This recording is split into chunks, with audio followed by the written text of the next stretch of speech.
Ај, добар ден и од мене денеска. Како почнавте новава работна недела? Смисливте планче како да заработите милиони? Сконтавте ли како да го подобрите своето здравје? Измозгавте ли што се е потребно за да имате подобар живот? Не. Како бе тоа не? Па џабе ли сите животни тренери дроба дека секоја нова недела треба да ја почнувате со план? Добро бе, како сакате да напредувате ако сте без план? Што мислите, друг ќе ви смислува?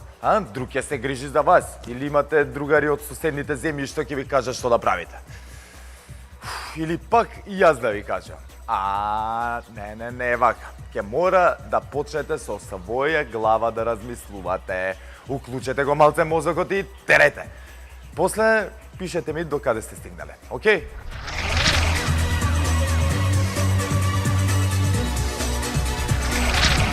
Јас изминатиот викенд го поминав едукативно, образовно, научно и поучно. Кога веќе секој ден се зезаме со вестите што ги гледаме на нашите телевизии, си викам, ајде да седнам, да се задлабочам во проблематиката, да се обидам да сватам што уствари се дешава.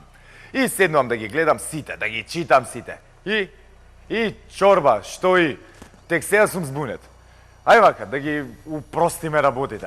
Замислете дека ви читам приказна, а ја ќе пробам и така да читам. Еднаш одамна си била една улица на која живееле полно деца. Едни десно, други лево од улицата.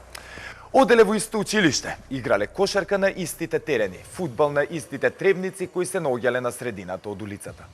Од време на време, како и сите деца ќе се скарале за топката или џамли, ама на крајот секога се договарали и продолжувале заедно да се дружат.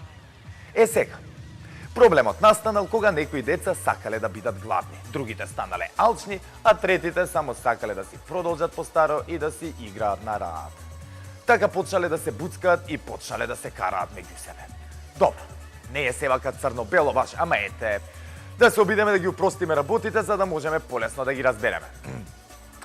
Научниве деца им било јасно дека прво морале да ги набуцкаат тие што сакале да бидат главни и почнале да им ставаат бубачки во главата дека ќе им помогнат да бидат главни ако им ги дадат најубавите топки за фудбал. Прво едните главни деца им ги дале најубавите топки научните.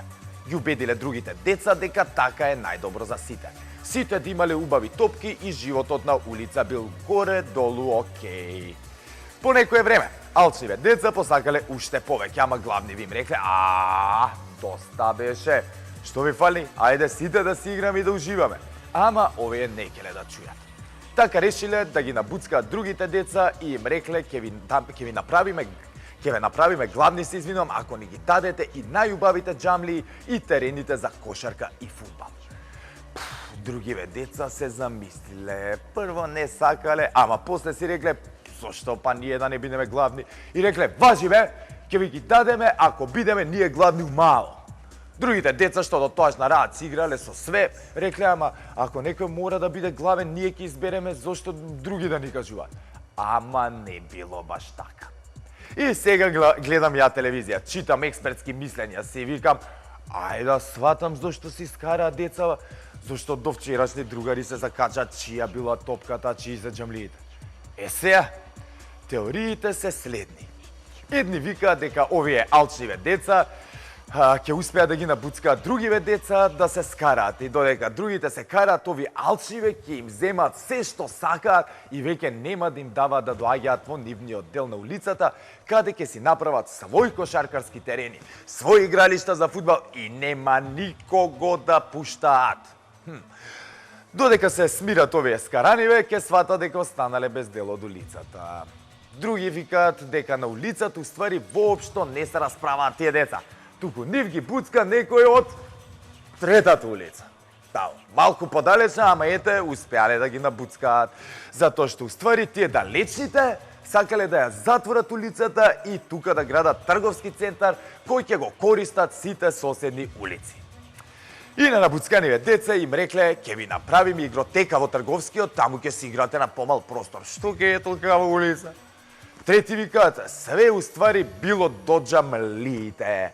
Имено, некои од дотогашните главни деца наводно украле џамлии од другите деца и сега не сакале да признаат, не сакале да ги вратат џамлиите и затоа уствари сите се карале. Кој ги зел џамлиите, одма да ги врати. Но останатите деца кои само сакале на раат да се дружат и да си играат, им останало само да почнат да се бунат, дека ако сите продолжат вака, ќе ја изгубат целата улица и почнале да се бунаат. Ени ги на улица секој ден во 5. Сега, појасно ви е? Па се разбира дека не. Ни мене не ми е.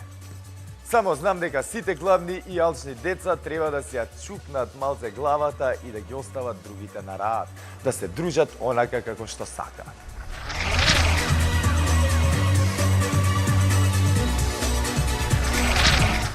Викендов се запознавме и со уште една педагошка мерка за воспитување деца, а тоа е педагошки шамар. Да, шамарот што го доби еден дечко од еден професор да ти бил педагошки и воспитен. Така се дисциплиниране ВМРО-вчиња. Дечко му пријаѓа на професорот да го праша што има толку против државата и шкунга, мрш бе пичка е матера ВМРО-вска, маму ти ема. И професоре, јако или никако, а?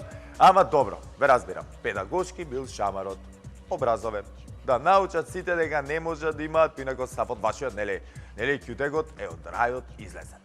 Не знам насилството, нешто, професорска етика, морал, ова, она, не, а? Морам да завршувам, а ми се збори уште малце. Добро, окей, немам време, ми мафтаат дека окей бе, ми мафтаат дека е доста. Ама не ме бива ако не си ја спомнам иматичнава куќа телевизија нова. Морам да ги поздравам и најновите колеги. Како сме тргнале еднаш неделно, поздравувам нови колеги. За некој месец повеќе од МРТВ ќе бидеме. Ја гледавте Маријана, најубавата вчера во спортско неделно попладне? Не. Добре бе па, кај гледавте, а? А сте гледале, добри, извини, не ве сватив. Кој како нас, а?